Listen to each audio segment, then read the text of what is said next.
Alright, the Gerber Sumo. Let's get into the specifications first. The blade length on it is 3.8 inches. Cutting edge is 3.6 inches. Closed length is 5 inches. Overall length is 8.8 inches. The blade material is 7CR17 MOV. It's a spear point. They're calling it a hollow grind on Knife Center. It definitely looks like it's a flat grind to me. Excuse me. Stonewash finish. Handle material is G10. And it's a liner lock. And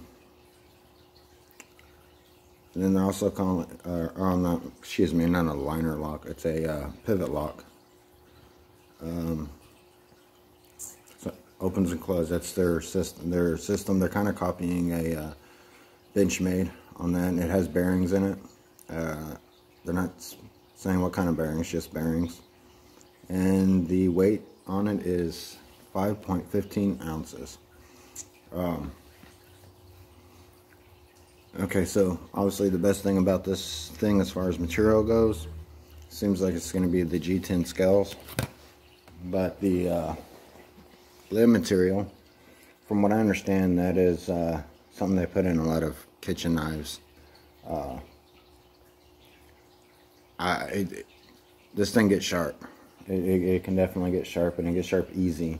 But it also loses its edge easy too. Excuse me. So that's a give and take on that. For me, I don't mind it.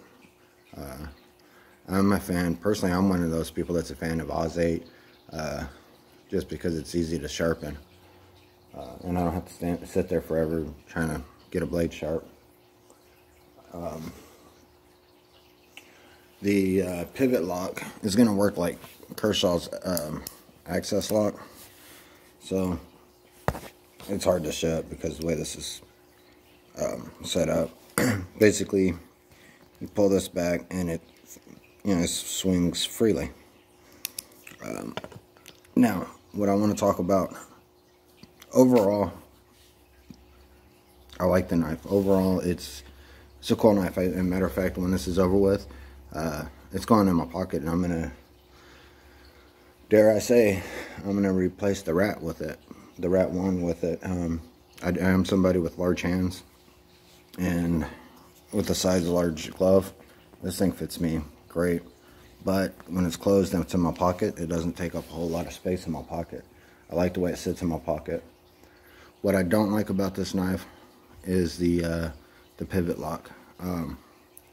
Now it's fine. I sit there and watch the movie or whatever, fidgeted with it, and open, close it, and it works fine now.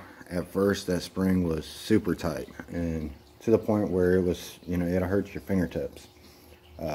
If you buy it, if you like the knife, sit there, play with it for a little bit, and it'll break in.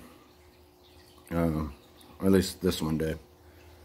I do like the contour of that blade, and that's a lot of blade to cut with. It's got great slicing ability, great puncturing ability. When it comes to, let's be honest, what are we opening with? It depends on what you're doing with your knives. Most of us, we're opening boxes, cutting ropes. Me personally, I find myself pulling pocket knives out to cut wire with, and that's why I don't have a problem with some of this steel that's not like D2 or whatever, because I can cut through wires almost all day with an Oz 8 blade and have no issues, and then just go home and sharpen it up and take 5 minutes to sharpen it up, and that's on a stone. So yeah, overall, I like that knife. This knife, I'm gonna give it. It's gonna go in my pocket, and I'm gonna carry it around. And let's see, this one might actually replace the Rat 1 for me. And Now, granted, I'm somebody that, like I said, I have large hands, and I can't stand a small knife, just for the handle purposes. But if I'm gonna give it a thumbs up on this one. If you're looking at it, you saw it online or whatever, you're looking at it, you're thinking whether or not you should get it, definitely you should get it. For the price, I don't think you can. Well, you could probably find something else, but this thing's awesome. It looks cool. It feels great. There's no hot spots. Just get that pivot lock broken, and then you're gonna enjoy your knife. Yeah, there's not a whole lot to say about this one, because it's not a bad knife at all. Because that's it for this video. Till next time, take it easy.